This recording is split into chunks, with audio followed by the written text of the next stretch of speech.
If you've ever imagined walking through the streets of 17th century Istanbul, the first thing you might notice is the rich, aromatic scent of coffee drifting along narrow alleys.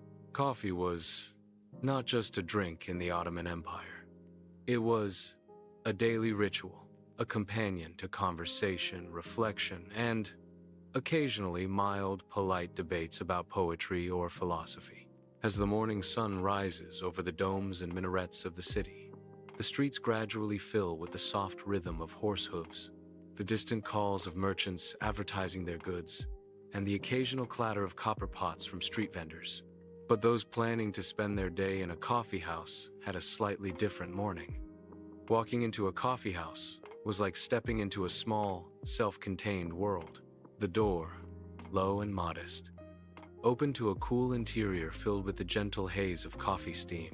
The air smelled of roasted coffee beans and a subtle mix of spices, cloves, cinnamon, sometimes cardamom.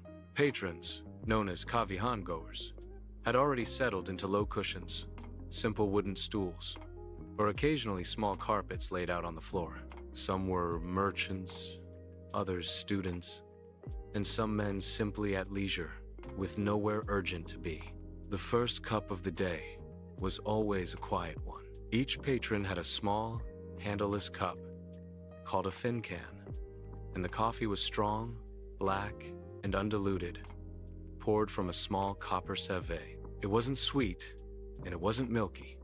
It was meant to awaken both the senses, a